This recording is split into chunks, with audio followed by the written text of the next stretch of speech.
We now come to the Leader of the Opposition, the Right Honourable Keir Starmer. Thank you, Mr. Speaker. Can I start by welcoming reports this week of significant progress in the vaccine trials in Oxford? We all know there's a long way to go, but I want to record my thanks and admiration for everybody involved in this huge effort. Mr. Speaker, under my leadership, national security will always be the top priority for Labour. So I want to ask the Prime Minister about the extremely serious report by the Intelligence and Security Committee. It concludes that Russia poses an immediate and urgent threat to our national security and is engaged in a range of activities that include espionage, interfering in democratic processes and serious crime. The Prime Minister received that report 10 months ago. Given that the threat is described as immediate and urgent, why on earth did the Prime Minister sit on that report for so long? Well, Mr. Speaker, actually, when I was Foreign Secretary, for the period that I've been in office, we've been taking the strongest possible action against Russian wrongdoing, orchestrating, I seem to remember, the expulsion of 130 Russian diplomats, 153 Russian diplomats around the world, while the right honourable gentleman opposite sat on his hands and said nothing, while the Labour Party parroted the line of the Kremlin when people in this country were poisoned at the orders of Vladimir Putin. Mr. Speaker, I stood up and condemned what happened in Salisbury, and the Prime Minister, I supported the then Prime Minister on record. So I'd ask the Prime Minister to check the record and withdraw that. I was very, very clear. The report was very clear that until recently the government's badly underestimated the Russian threat and the response it required. It's still playing catch-up. The government's taken its eye off the ball. Arguably, it wasn't even on the pitch. After this government's been in power for 10 years, how does the Prime Minister explain that?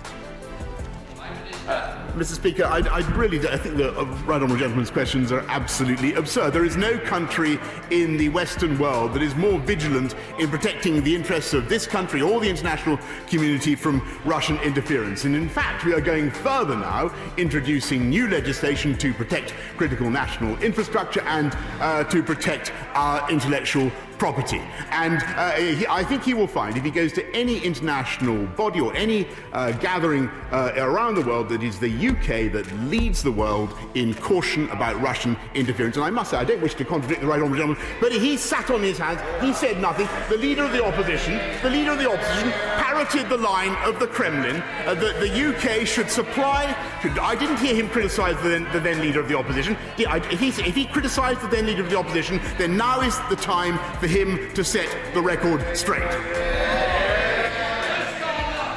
Mr. Speaker, I was absolutely clear in condemning what happened in Salisbury, not least because I was involved in bringing proceedings against Russia on behalf of the Litvinenko family. That is why I was so strong about it. And Mr. Speaker, I spent 5 years as Director of Public Prosecutions working on live operations with the security and intelligence services, so I'm not going to take lectures from the Prime Minister about national security. The Prime Minister says he's going to bring forward... I think somebody wants to go for a cup of tea. We don't want an early bath. says he's going to bring forward... I think somebody wants to go for a cup of tea. We don't want an early bath.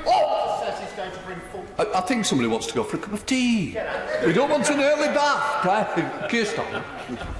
Mr. Speaker, the Prime Minister says he will bring forward new legislation. I want to make it clear to the Prime Minister we will support that legislation and work with the government. It's not before time. 18 months ago, the Prime Minister says the government's vigilant. 18 months ago, the Home Secretary said we don't have all the powers yet to tackle the Russian threat. And he said the Official Secrets Act are completely out of date. Other legislation's been passed in that 18-month period. This is about national security. Why has the government delayed so long in bringing forward this legislation?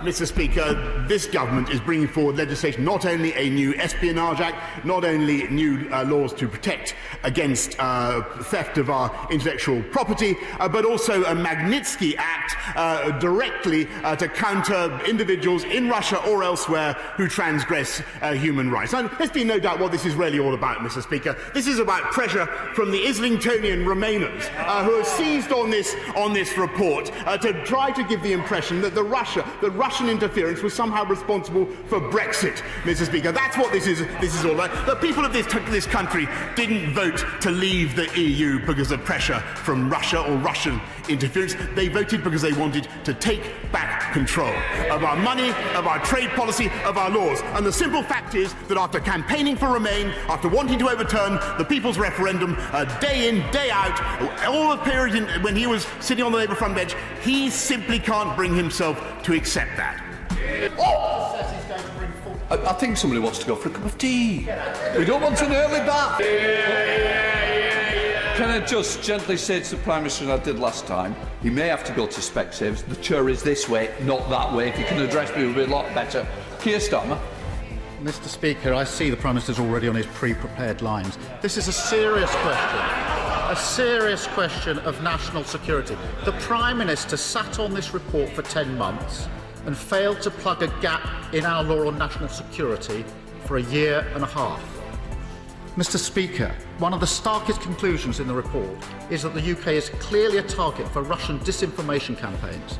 The report also highlights that this is being met with a fragmented response across Whitehall and across the government. The report refers to this as a hot potato, with no one organisation recognising itself as having the overall lead. That's a serious gap in our defences. This is not about powers, it's about responsibility, Prime Minister.